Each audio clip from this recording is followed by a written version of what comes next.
"Excuse me, first class isn't for you. Move along, or I'll summon security." The gate agent's sharp tone cut through Terminal 4, bringing the busy throng to a hush. She believed she was intercepting an intruder. She assumed the individual in the gray hooded sweatshirt was attempting to illicitly occupy a seat. Beyond his means, her judgment was flawed, utterly mistaken.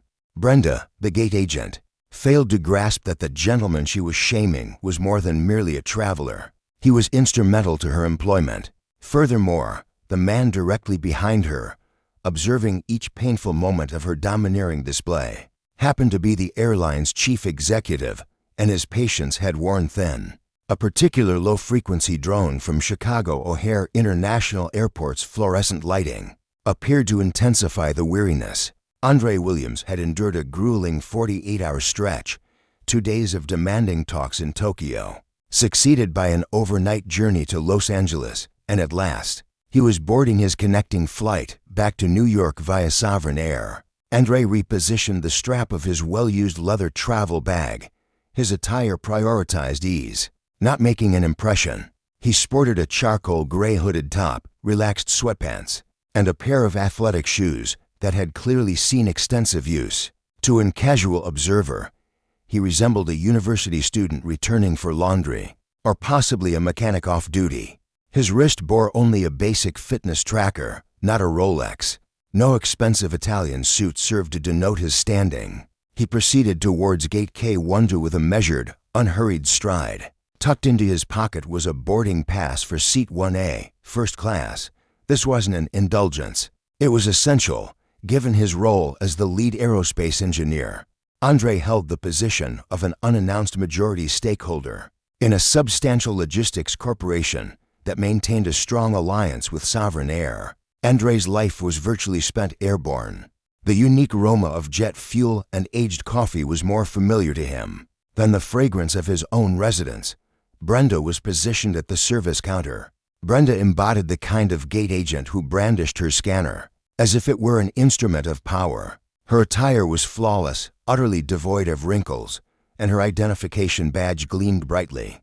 Her face was defined by sharp angles, and her gaze appeared to perpetually scrutinize the assembly for any transgressions. She wasn't merely verifying tickets, she was dictating who belonged.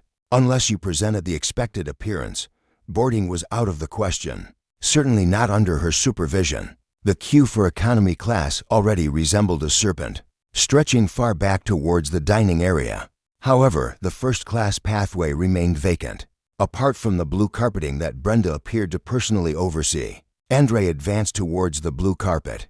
Weariness had set in. His limbs felt leaden. All he yearned for was a flute of champagne and a fully reclining seat awaiting his arrival. "Pardon me," Andre uttered, his voice profound and raspy due to insufficient rest. He moved onto the blue-carpeted area. Brenda remained focused on her screen, typing with intense speed. The sound of her acrylic fingernails resembled hailstones striking a metal roof. "Pardon me," Andre reiterated, his volume marginally increased this time. Brenda ceased her typing. She drew a deliberate breath, evidently irritated by the disturbance. Her gaze lifted, tracing a path from Andre's athletic shoes up his casual trousers, over his hooded top, before ultimately settling on his countenance. Her facial expression soured noticeably. This was an expression Andre had encountered countless times previously, a blend of distrust, contempt, and a weary anticipation. "Economy boarding has not commenced yet, sir," Brenda stated, her tone imbued with a feigned pleasantness that thinly veiled her underlying animosity. "Kindly await in the main boarding zone. Group 5 will be summoned momentarily." She then averted her gaze back to her display, completely disregarding him. Andre remained stationary. He maintained a composed stance, despite a subtle sensation of tightness beginning to form in his chest. "I am not assigned to Group 5, he stated placidly. "I am in Group 1, first class." He offered his hand, presenting his digital boarding pass. Brenda's laughter was a brief, sharp sound akin to a bark. She neither accepted the device nor scanned the QR code. Instead, she merely shook her head, a smirk playing across her lips. "Sir," she stated, leaning over the elevated podium, completely abandoning her customer service tone. This queue is reserved for priority travelers, verified first-class diamond status holders, and uniformed military personnel. This isn't for individuals attempting to bypass the queue, she stated, vaguely gesturing at his hoodie. I have a ticket, David replied, his patience diminishing. Seat 1A. If you scan it, you'll confirm it. I don't need to scan it to realize it's either an error or a screenshot you downloaded from the internet, Brenda snapped back. We've experienced problems with individuals attempting to falsify mobile passes all week long. Move aside. I have legitimate first-class passengers arriving. An elderly couple had appeared behind David. The man wore a beige trench coat, and the woman was adorned with a silk scarf. They certainly looked the part. Brenda's expression instantly transformed. The scowl vanished, replaced by a radiant, fawning smile. Welcome, Mr. and Mrs. Galloway, Brenda chirped, looking straight past David as if he were invisible. It's wonderful to see you again. Please come right through. She motioned for them to bypass David. David stepped in front of the scanner, obstructing the passage. He wasn't aggressive, but he was unyielding. He stood 6 feet to inches tall, a solid barrier of quiet determination. Scan the ticket, David stated. He was no longer requesting. The Galloways paused, appearing uncomfortable. The husband gripped his carry-on more tightly. Brenda's face flushed a deep, mottled red. The vein in her neck throbbed. She slammed her hand onto the counter. Sir, you are obstructing a federal boarding area. She yelled, her voice rising an octave. I have informed you politely. You do not belong in this queue. You are disturbing our premium clientele. If you do not move to the back of the economy line right now, I will not only deny you boarding, but I will also have you permanently banned from Sovereign Air. The terminal fell silent. Heads turned. People in the economy line lowered their phones. This was the spectacle everyone secretly dreaded, but found impossible to look away from. David took a deep breath. He was fully aware of his identity. He knew his net worth surpassed the GDP of some small island nations. He understood he could purchase this entire airport terminal if the inclination rose. But at this moment, to Brenda, he was merely a black man in a hoodie who couldn't possibly afford a $4,000 seat. Brenda, David said, having read her name tag, you are making a mistake, a very costly one. I advise you to simply do your job and scan the code. Are you threatening me? Brenda gasped, clutching her chest theatrically for the benefit of the onlookers. Did you hear that? He threatened me. She glanced at the Galloways, seeking their support. He's becoming aggressive. David hadn't moved a muscle. His hands were visible, empty, and relaxed. I'm not threatening you, David stated. I'm offering you an opportunity to save your career. Security, Brenda shrieked, waving towards a pair of TSA agents standing by the food court. I have a hostile passenger at gate K12. The atmosphere around gate K1 grew dense with tension. It was palpable, weighty, and suffocating. The 2 TSA agents, who had appeared bored moments earlier, perked up and began jogging towards the podium. The crowd in the economy section began to murmur. Phones were raised, and the red record buttons glowed. The court of public opinion had convened. He did nothing. A young woman from the economy queue yelled. He merely requested you scan his boarding pass. Keep out of this, Brenda retorted to the onlookers, her control crumbling from the strain. She faced Andre again, her gaze wide, a blend of apprehension and excitement. She was fully committed. Security had been summoned. Retreating now would make her appear inept. By escalating, she believed she could prevail. Brenda had already established the story in her head. A disruptive traveler. Potential fraud. A safety risk. The security personnel made their appearance. Officer Davis, a stout man, was one. Officer Perez, younger and slimmer, was the other. What seems to be the issue? Officer Davis inquired, his hand naturally settling near his waist. His gaze shifted between Brenda and Andre. This individual is refusing to exit the first-class queue, Brenda stated, out of breath. He's obstructing valid travelers. He's hostile, and he's attempting to board using a fake ticket. I requested he move, and he menaced me. Officer Davis then faced Andre. He assessed him, while hoodies and sweatpants were typical airport attire. Brenda held a senior gate agent position. Staff members were generally trusted. "Sir," Davis declared, his tone resolute, "I require you to move away from the counter." "I possess a legitimate ticket," Andre stated, extending his phone to the officer. "Seat 1A. She simply needs to scan it." She declined. Davis examined the display on the phone.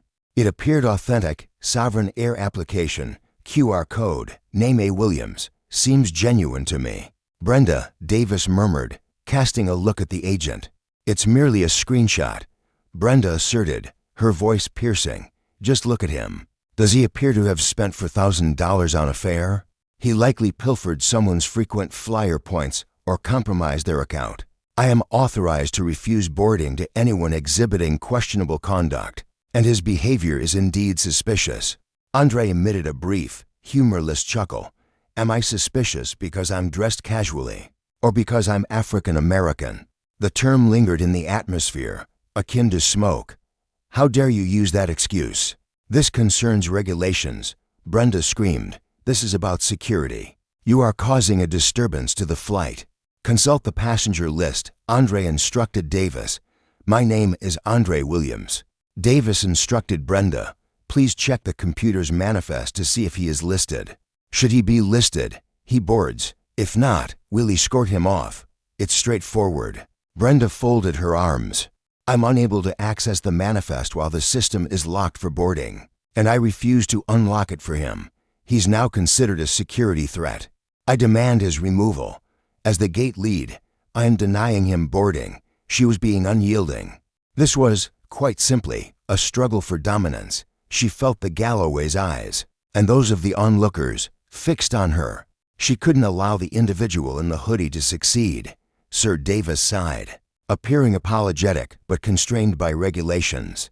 "Should the airline's representative deny your boarding, we are required to escort you to the ticketing counter to resolve the issue. You cannot remain in this location." "I'm not returning to the counter," Andre declared, his voice lowering significantly. Becoming perilously hushed, "This flight departs in 20 minutes. Should I miss this flight, the merger I'm scheduled to finalize tomorrow morning in New York will collapse. If that merger fails, Sovereign Air stands to lose a contract worth $300 million. Brenda chuckled once more. "Oh, just listen to him. First, he's merely a passenger. Now, he's a business magnate. $300 million? Sir, if you truly possess that much money, you'd be on a private jet, not arguing with me." "My private jet is currently undergoing maintenance in Teterboro," Andre stated calmly. "Right, and I'm the Queen of England," Brenda sneered. "Officers, remove him at once." Officer Davis moved closer, stating, "Sir, please do not force us to physically intervene." Andre looked first at the officer, then at Brenda. He noticed the malicious pleasure in her eyes. She was clearly enjoying the moment. She was relishing the spectacle of his public humiliation. "Very well," Andre stated. "I'll step aside, but I am not departing this gate area." He moved off the blue carpet, shifting a few feet to the side near the expansive glass windows overlooking the tarmac. The Galloways, appearing terrified, quickly passed Brenda, who scanned their tickets with an overly dramatic flourish. "Thank you, Mr. Galloway. So sorry for the rubbish," she declared loudly, glancing toward Andre. Andre retrieved his phone. He wasn't contacting customer service, nor was he calling a lawyer. He was opening his contact list, scrolling past Mom and his assistant until he located a number he hadn't used in 2 years. The contact was Richard Sterling, CEO, Sovereign Air Personal. He pressed the dial button. As the phone rang, the situation at the gate continued its decline. Emboldened by her perceived victory, Brenda began processing the economy line. But she persisted in making sarcastic remarks. "Everyone, have your boarding passes ready, and please ensure you actually purchase them," she yelled, casting a pointed look at Andre. Andre remained by the window, his phone pressed against his ear. Andre spoke into the phone, addressing Richard. The voice responding from the other end was both resonant and cordial. "Andre, good heavens, I haven't had contact with you since the Aspen shareholder gathering. How have you been? Not well, Richard. I'm presently at O'Hare, specifically gate K-12, attempting to board your 4 p.m. flight bound for JFK. "Are you in the executive lounge?" Richard inquired. "Allow me to contact the concierge to arrange for a premium beverage to be delivered to you." "I'm not in the lounge," Andre stated, observing Brenda's outburst directed at a young mother who was having difficulty folding her stroller. "I'm positioned near the window. Your gate representative, a woman identified as Brenda, has refused my boarding. She summoned security personnel to deal with me." A pause followed on the call, then a sudden gasp. "She did what exactly? For what reason?" "She disapproved of my hooded sweatshirt," Andre remarked sardonically, "and believes I acquired the ticket illicitly. She declined to scan it, informing me that I was not suited for first class." "You," Richard faltered, "you represent the largest individual investor in our freight department. You engineered the fuel intake mechanism for the exact aircraft currently at that gate." "I am aware of that, Richard, but Brenda is not. Furthermore, she is presently threatening to permanently prohibit me. Remain precisely where you are," Richard commanded, his tone hardening. "Do not budge. I arrived at O'Hare merely 20 minutes ago. I am conducting an inspection of Terminal 4 alongside the regional director. I'm only a couple of minutes away. I won't be departing," Andre stated, "but you may wish to expedite your arrival. She is on the verge of closing the boarding ramp." Andre terminated the call. He rested against the window. With his arms folded, Andre was observed by Brenda, who noticed his continued presence. She marched towards him, momentarily leaving her designated counter. "I believed I instructed you to depart," she whispered menacingly. "What is the reason for your continued presence?" "I'm awaiting a companion," Andre replied. "You possess no acquaintances in this vicinity." Brenda sneered. "Officer, he is lingering without purpose. He remains in this location." Precisely then, the pair of doors situated at the distant extremity of the terminal concourse parted. A contingent of gentlemen attired in crisp navy blue suits proceeded through. Their advance was so determined it caused the assembled people to divide, much like the Red Sea. At the core of the group stood a towering, silver-maned individual possessing a remarkably defined jawline. He was accompanied on either side by the airport's director and a pair of other senior executives. It was Richard Sterling, and his expression was devoid of a smile. Brenda had not yet observed him. Her back faced the concourse, and her countenance was mere inches from Andre's. "You'll come to rue interfering with me," Brenda murmured to Andre. "I have been employed here for a decade and a half. I manage this particular gate. You hold no importance." Andre glanced beyond Brenda's shoulder. He observed Richard Sterling advancing swiftly, his gaze fixed intently upon the rear of Brenda's head. "I wouldn't be quite so confident regarding that, Brenda," Andre stated quietly. "Turn your head and observe what's behind you." "I won't be deceived by such a ploy," Brenda scoffed. "There is nothing located behind me except—" "Brenda," the voice resonated powerfully throughout the gate vicinity. It was a voice Brenda identified from corporate orientation films and yearly festive greetings. Within Sovereign Air's domain, the voice resonated with divine authority. She became motionless, her face rapidly losing color, causing her to feel lightheaded. With a slow, dreadful motion, she pivoted. Richard Sterling was positioned just a meter away. A visage of icy rage covered his features. Beside him, the regional director appeared on the verge of being ill. "Mr. Sterling," Brenda faltered, her knees clattering. I wasn't aware of your visit today." "What a privilege. I was merely addressing a security concern." Richard bypassed her gaze, focusing instead on the hooded man behind her. "Andre," Richard stated, moving past Brenda as though she were an obstruction. He offered his hand. "I am truly, deeply apologetic." A profound hush descended upon the entire boarding area. The quiet was absolute. Brenda's jaw dropped.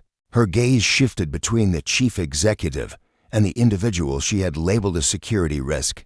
Andre gave Richard's hand a firm shake. "Greetings, Richard. You operate a fine airline, though the passenger assistance might benefit from some refinement."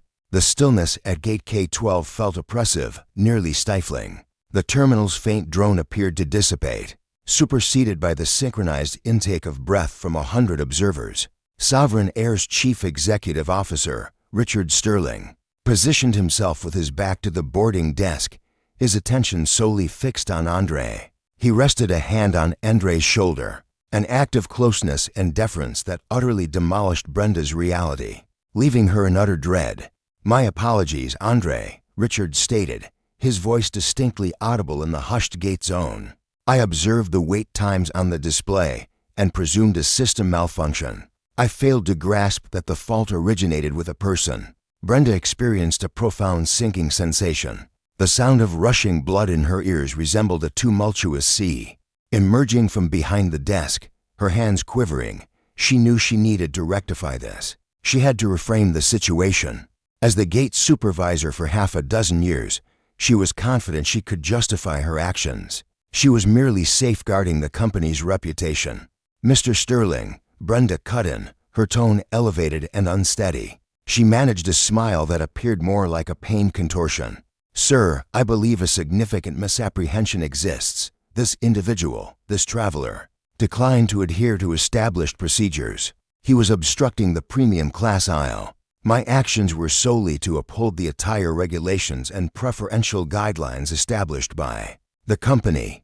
Richard pivoted deliberately, his motion fluid, exact, and unnerving. He regarded Brenda not with rage, but with a detached, analytical interest, akin to scrutinizing an insect beneath a lens. "The attire regulations," Richard reiterated blandly. "Indeed, sir," Brenda asserted, her assurance slightly bolstered. "He's dressed in athletic pants and a hooded sweatshirt. He appeared disheveled and declined to yield for Mr. and Mrs. Galloway, who are our esteemed diamond-tier clients. I was compelled to summon security as he began exhibiting aggressive behavior. Officer Davis." The robust security personnel noticeably retreated a pace. He desired no involvement in the fabrication Brenda was currently weaving. His gaze dropped to the ground, his footwear suddenly captivating his attention. Richard surveyed Andre from head to toe. "Andre, were you hostile?" "I requested she scan my boarding pass." Andre responded. His tone was composed, almost indifferent. "That's all. I didn't elevate my voice. I didn't use profanity. I simply remained standing on the blue floor covering." Richard faced Brenda again, his gaze sharpening. "So, Brenda, is it? I authored Sovereign Air's guest experience training guide in 1998. Could you point out the page that mandates a first-class traveler to wear a suit?" Brenda's mouth fell open, but silence followed. She stood agape, utterly flustered. It's understood for the ambience. It is absolutely not understood," Richard retorted, his tone sharp and forceful. "If a customer pays for a ticket, they're free to wear a potato sack for all I'm concerned. We provide travel, Brenda, not style guidance." "But his ticket," Brenda exclaimed, grasping for an argument. He presented a screenshot. "A fraudulent mobile pass. I recognize the indicators, sir. He didn't appear to be someone capable of affording a $4,000 cross-country journey." "I was stopping a scam," Carl, the regional director positioned behind Richard, eventually interjected. He seemed visibly shaken. "Brenda, cease. Just cease." "No, allow her to speak," Richard stated, lifting a hand. He advanced towards the lectern, encroaching on her personal area. "So you concluded he was a fraud based on what exactly?" "His looks. That's racial profiling," Andre commented from the periphery. "Let's name it accurately." "Richard." She observed a black individual wearing a hooded sweatshirt and concluded I was a lawbreaker. She failed to verify the system. She neglected to consult the passenger list. She simply made a judgment. "Is that accurate, Brenda?" Richard inquired, his tone lowering to a perilous murmur. "Did you decline to examine the passenger list? The computer system was inaccessible." Brenda falsely claimed. "I was unable to verify." Richard extended his arm over the lectern, his digits rapidly moving across the keys. He pressed 3 buttons, and the display chimed. "The system is not restricted," Richard declared, interpreting the information on the screen. "It's currently in boarding configuration, which permits passenger verification." "You fabricated the truth." A collective gasp rose from the onlookers. An individual in the economy queue yelled, "Go after her." "Richard." Brenda was now perspiring heavily. Her flawless cosmetics started to streak. I believed it was inaccessible. I committed an error. But sir, you must comprehend." He acted aggressively. "He menaced me," she stated, She struggled to recall Andre's precise words. He mentioned I was committing a costly error. That constitutes a menace. Richard turned his gaze to Andre. Is that precisely what you uttered? Andre gave a nod, confirming, and it appears I was correct. The situation is proving quite costly for her. Richard redirected his attention to Brenda. That does not qualify as a menace, Brenda. That constitutes financial counsel, and honestly, you ought to have followed it. Brenda scanned her surroundings, seeking assistance.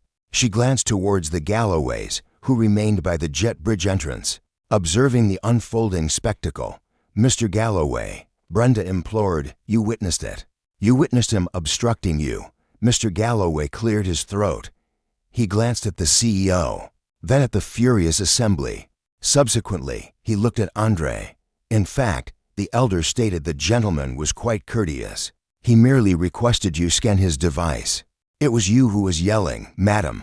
Brenda sensed the confines tightening around her. Her supporters had vanished, her falsehoods revealed. Yet she failed to grasp the true identity of her adversary. She persisted in believing Andre was merely an acquaintance of the CEO.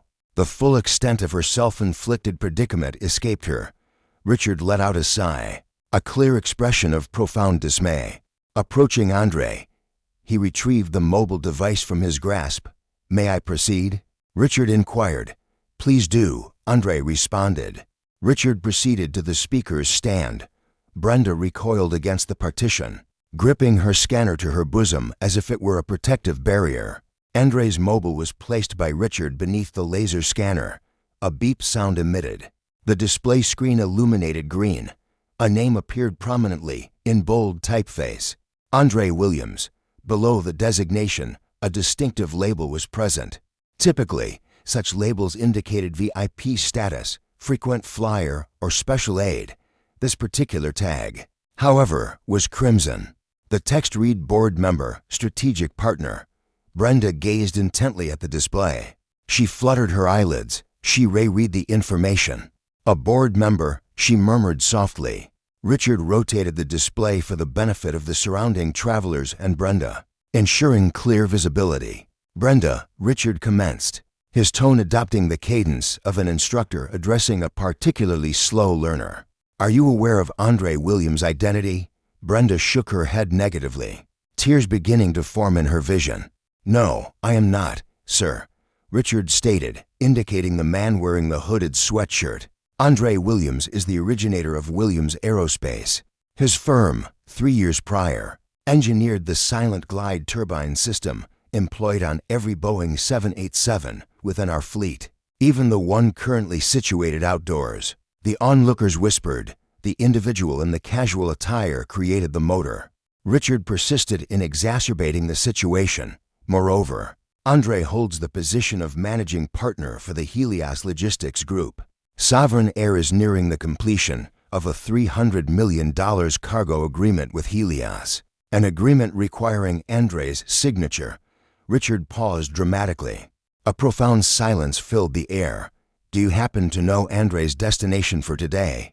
Brenda silently shook her head, rendered speechless.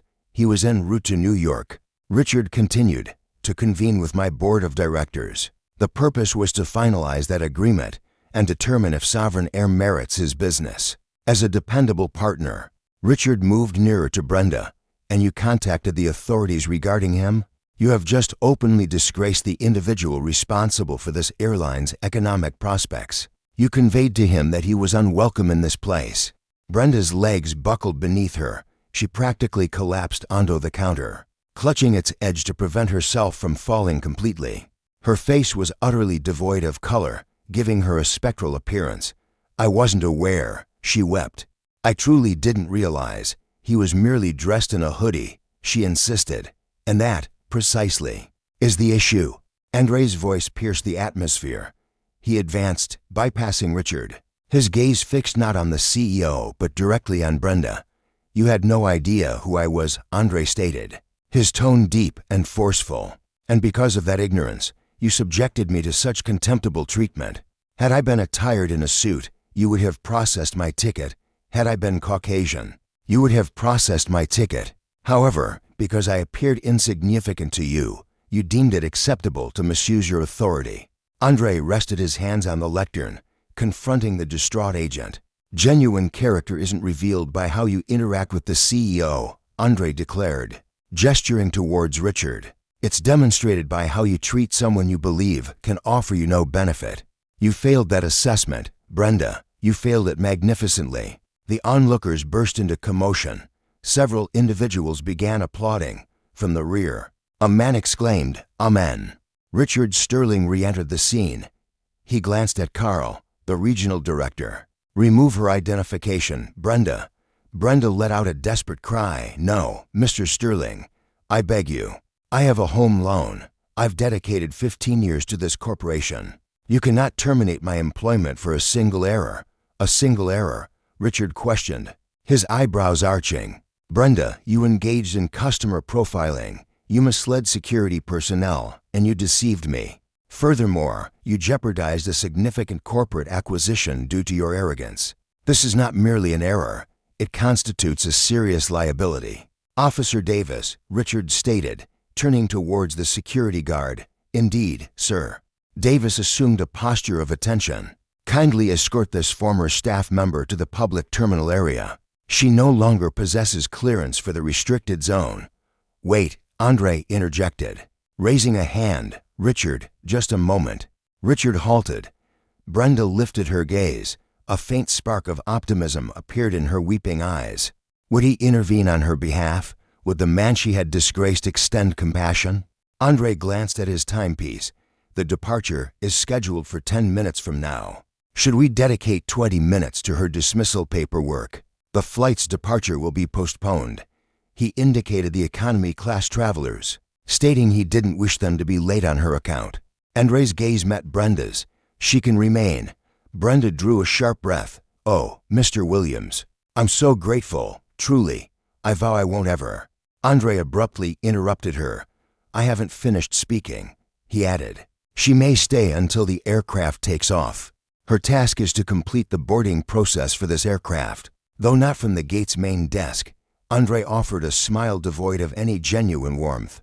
His grin resembled that of a predator. He felt she considered herself above the task of scanning tickets. Andre declared, "Very well, she can handle the baggage loading." He instructed, "Richard, arrange for her to exchange positions with the ramp agent without delay." Richard's gaze brightened. He grasped the implication. It was a perfect example of karmic retribution, as you witnessed. Richard instructed Brenda, "Retrieve your vest and proceed to the tarmac." He continued, "You'll be loading luggage for the upcoming 20 minutes. Should even a single piece of luggage be delayed, your employment will be terminated for cause, without any severance pay. However, if you execute it flawlessly, your future will be addressed tomorrow." Brenda glanced towards the jet bridge entrance, then out the window at the frigid Chicago wind swirling around the baggage trolleys.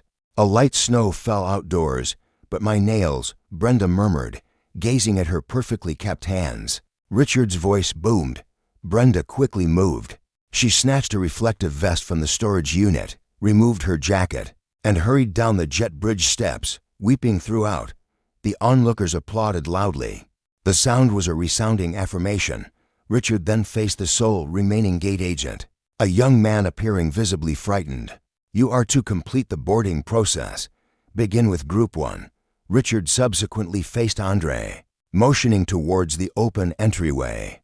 "Please, Mr. Williams, after you. And once more, I offer my sincerest regrets." Andre retrieved his travel bag. He observed the mobile phones capturing his image. He offered a brief salute to those in economy class. "See you in New York," Andre stated. He proceeded along the jet bridge, not like an unauthorized entrant, but rather as the undisputed master of the domain. Yet, the narrative had not concluded. The aircraft had not yet departed, and Brenda's severe retribution was merely commencing. The ground was frigid, the luggage cumbersome, and Andre intended to impart a final lesson from cruising altitude. Inside the Sovereign Air Boeing 787 Dreamliner, a tranquil haven existed, sharply contrasting the tumultuous events that had just transpired at the boarding area. Gentle jazz music emanated from concealed speakers, and the atmosphere carried the sense of lavender and fine leather.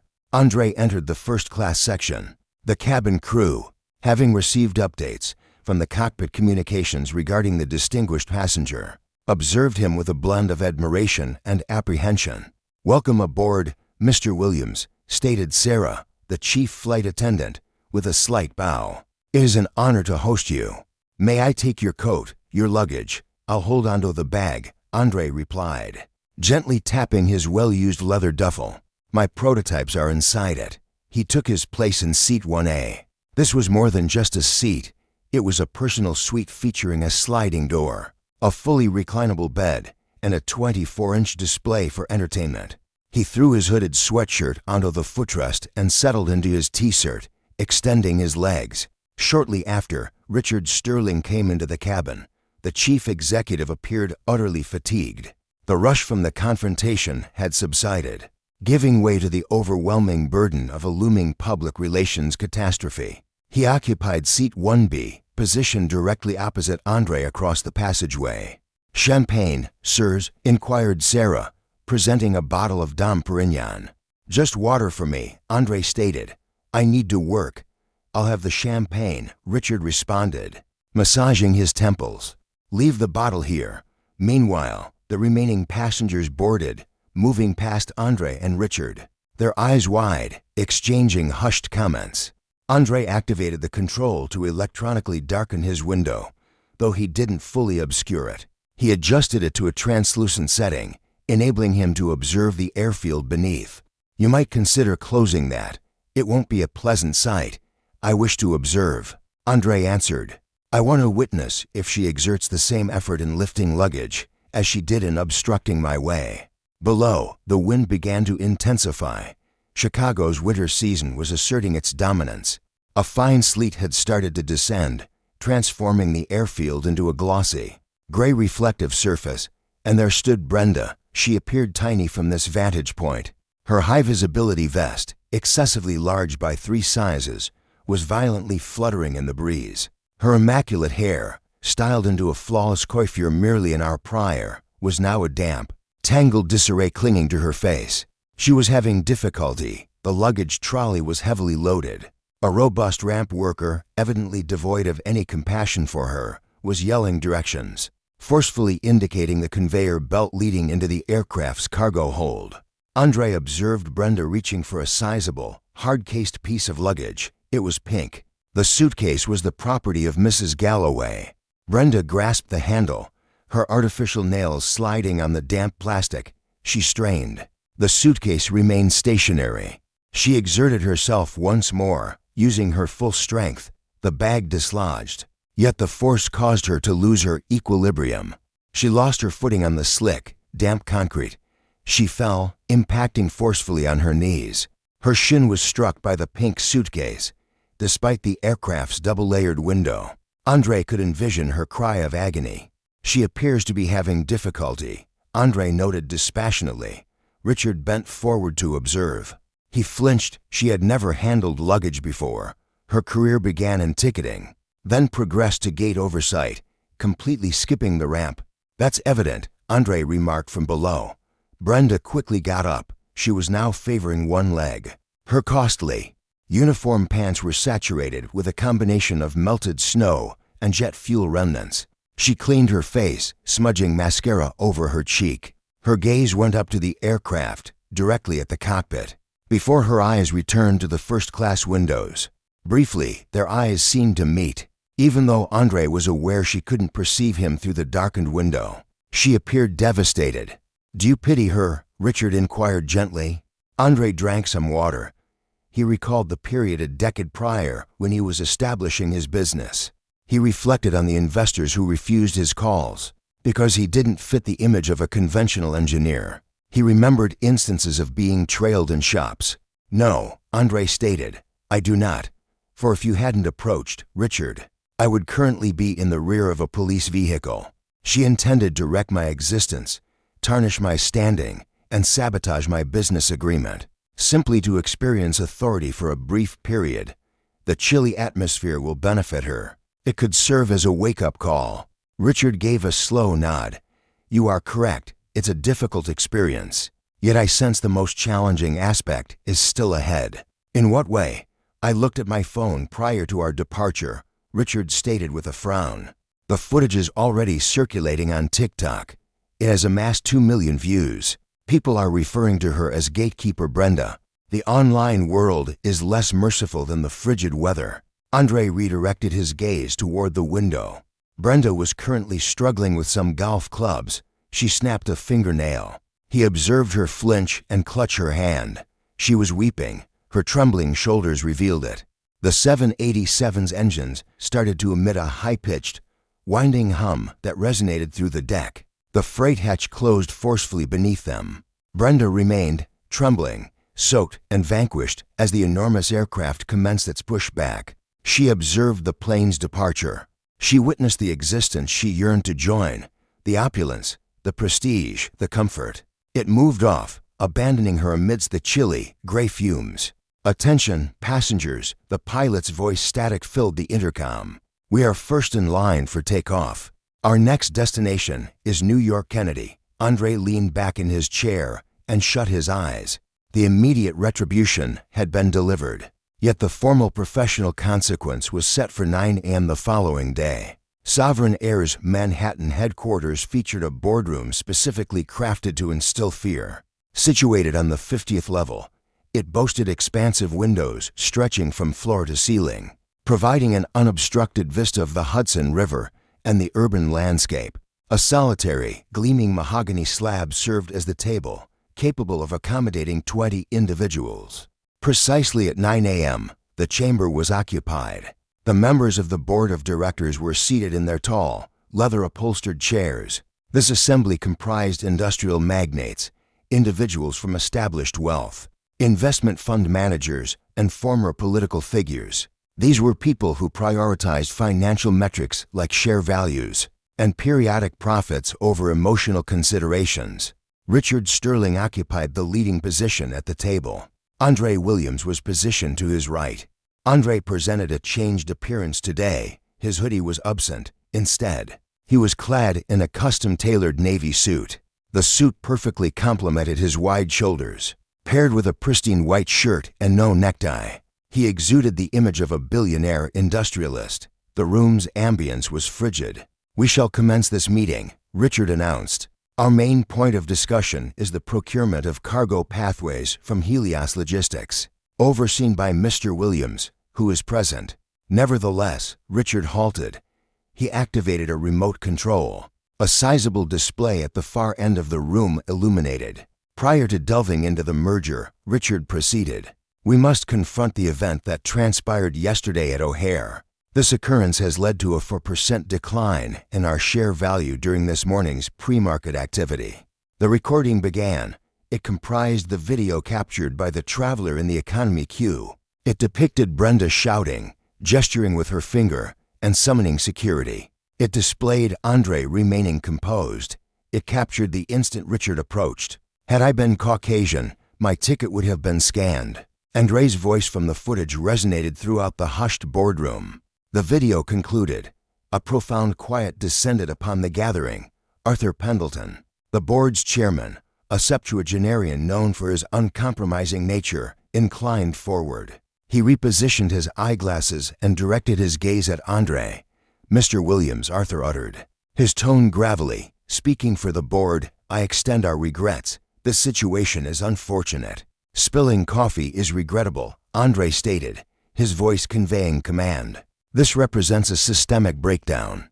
Arthur, your customer-facing employees felt authorized to show prejudice against a key associate. It prompts an inquiry into the overall organizational culture. We are implementing measures." Richard swiftly interrupted. "Regarding the staff member involved, let's discuss that individual," Andre interjected, referring to Brenda. "She has been placed on temporary leave while an inquiry is conducted," Richard explained. "Temporary leave?" Andre arched an eyebrow. "The agreement is right here," Richard declared, tapping a substantial folder on the surface. "This agreement grants Sovereign Air sole access to my freight transportation system. Its value is $300 million in the initial year alone. Yet I am unable to finalize an agreement with an enterprise that retains detrimental personnel. She will be terminated, Arthur stated incisively, without delay. This isn't solely about dismissing her, Andre explained. It's about the signal it sends. If her dismissal is handled discreetly, she departs, potentially pursuing legal action for unjust termination, perhaps securing a payout. That's not acceptable. Andre rose and moved towards the pane. I demand her dismissal be officially documented for public knowledge, Andre declared, facing the room once more. I require a press statement released within 60 minutes, asserting Sovereign Air's absolute intolerance for discriminatory profiling, and I want her terminated for severe professional misconduct and harm to the company's reputation. This implies no separation pay, no employee perks, and no recommendation. She departs empty-handed. The members of the board exchanged looks. This was severe. It represented the stringent retribution Andre had pledged. Is that a prerequisite for the agreement? Arthur inquired. Indeed, Andre affirmed, along with a pledge for a $10 million fund dedicated to diversity education, which my company will manage. These are the stipulations. Richard observed the board. He noticed their assent. Their concern wasn't for Brenda. It was for the $300 million. Brenda was merely an incidental casualty. Accepted, Arthur stated. Richard initiated the communication. Richard retrieved his phone, then contacted the HR director at O'Hare, activating the speakerphone function for everyone in the room to listen. Yes, Mr. Sterling, came the reply from the HR director. Richard questioned, what's the current situation with employee Brenda Miller? The response was, she's presently in the break room, sir. She's all right, awaiting news on her employment status. She's quite distressed following her ramp assignment yesterday. She asserts her fingers are frostbitten. She's unemployed, Richard declared, his tone devoid of warmth. Furthermore, she isn't suffering from frostbite. Instead, she's experiencing the repercussions of her conduct. Dismiss her at once for severe professional misbehavior. Notify her that, given the extensive harm to our brand, specifically mentioning the 2 million TikTok views, we will dispute her unemployment benefits application. Have her escorted off the premises. Understood, sir, was the reply. I'll handle it immediately and convey Mr. Williams' greetings, the HR director stated. A brief silence followed on the call. I shall, sir, was the final word before the connection terminated. Andre then resumed his seat. He retrieved the folder and removed the cap from a fountain pen. With that nuisance handled, let's discuss the future of our cargo operations. While Andre affixed his signature to papers destined to augment his fortune and solidify his industry leadership, his thoughts drifted to O'Hare. He envisioned Brenda in a drab break room, tending to her aching hands, believing her ordeal had concluded. Unbeknownst to her, within roughly half a minute, security personnel would enter, confiscate her identification, and lead her out into the chill for the final occasion, not as a staff member, but as a warning story. However, a concluding complication loomed. A specific detail Brenda had disclosed in her moment of despair was poised to return and plague her, surpassing the impact of her termination. Richard, Andre began, replacing the cap on his pen. One additional point. Yes, Andre, yesterday. During her distress, she brought up the Galloways, the pair she allowed to pass. Indeed, our diamond-tier clients, she stated her reason was their loyalty and suitable appearance. I need you to retrieve the Galloways' travel records. Richard furrowed his brow in bewilderment. He entered data into his laptop. Moments later, his gaze widened in surprise. That cannot be, Richard murmured. What's the matter? Arthur inquired. The Galloways, Richard stated, glancing at Andre with newfound admiration. They are not diamond members. Their membership expired 4 years prior. They were utilizing companion passes and lacked eligibility for the priority access lane. A hush descended upon the room. Andre then spoke, a faint, contented smile gracing his lips. She violated procedure on their behalf. This was because they were Caucasian and impeccably dressed, while she obstructed me, a board member, for not fitting that description. She wasn't safeguarding your airline, Richard. She was merely showing favoritism. Arthur commented, reclining in his chair. That effectively nullifies any potential lawsuit she might attempt to initiate. Her breach of federal boarding regulations for ineligible travelers sealed her fate, Andre rose, fastening his jacket. Poetic justice had been served. This transcended mere vengeance. It represented the complete collapse of a belief system. Andre declared, "Gentlemen, it's been a pleasure conducting business with you, those who judged solely by appearances." Meanwhile, at O'Hare, Brenda Miller shivered in a windowless break room, permeated by the scent of scorched coffee and shattered aspiration. Her hands appeared raw and reddened, her costly manicure utterly destroyed. Multiple nails broke off agonizingly during her 20 minutes of frigid torment on the airfield. Gazing at the vending machine, she awaited human resources. She anticipated a minor reprimand, perhaps a formal written caution. Having completed her disciplinary task, she believed it would suffice. The door swung open, revealing more than just the local HR representative. Present were the O'Hare station manager along with 2 airport law enforcement officers. These were not security personnel, like Davis, but bona fide police. Brenda rose, her knees throbbing. "May I return to my station now?" The station manager, who typically admired Brenda's effectiveness, found herself unable to meet her gaze.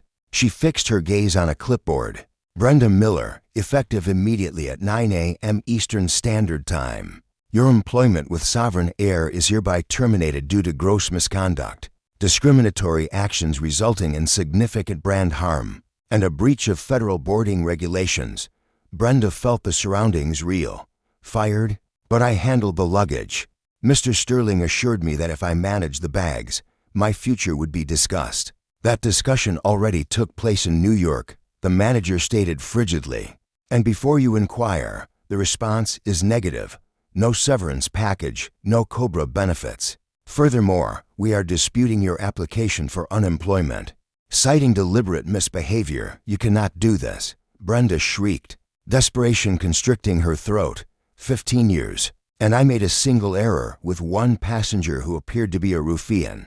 The manager eventually lifted her gaze, her eyes unyielding. "And that is precisely the reason for your dismissal. Oh, and incidentally, Mr. Williams extends his greetings." Brenda became motionless. Those words struck her with more force than the frigid outdoor breeze. "Oh, and one final point," the manager appended, turning a page on the clipboard. "You asserted that you permitted the Galloway couple to pass because they were devoted Diamond Tier members." Brenda gave a silent nod. "Head office has just retrieved their records. They haven't held that status for years. They were traveling using standby companion passes. They shouldn't have even been in that queue. You allowed them passage because their appearance aligned with your expectations. You obstructed a board member while giving precedence to standby travelers." The manager abruptly closed the clipboard. The sharp noise resonated like a firearm discharge within the confined space. "Officers, kindly accompany Miss Miller to the curbside. Should she attempt to re-enter the terminal, apprehend her for unauthorized entry." Tearfully, Brenda was escorted out, her oversized, soiled high-visibility vest still covering her damaged attire. She was led through the terminal, passing the exact gate where she once held complete authority. Bystanders gazed. A few identified her. A voice called out, "Look, it's the woman from TikTok." With trembling hands, Brenda retrieved her phone while standing on the chilly curb outside the departure area. She launched the application, awaiting an Uber she could no longer afford. The news was ubiquitous. Gatekeeper Brenda ranked 3rd worldwide. The footage of her yelling at Andre had amassed 5 million views. The remarks constituted an overwhelming torrent of malice. Individuals had located her LinkedIn profile and were tagging Sovereign Air, insisting on her immediate dismissal. Subsequently, a new video appeared. It was an official press statement issued by Sovereign Air's corporate channel. Richard Sterling was featured, appearing grave before a Sovereign Air emblem. Sovereign Air maintains an absolute zero-tolerance stance against any form of discrimination. We verify that the staff member implicated in yesterday's O'Hare incident has been dismissed. Due to severe professional misconduct, our deepest apologies are offered to Mr. Andre Williams, a cherished associate and part of our broader corporate network. A $10 million retraining initiative for all customer-facing personnel is being launched immediately. Brenda's phone slipped from her grasp onto the pavement, resulting in a crack. Within a single day, she had forfeited everything: her profession, her standing, her economic security.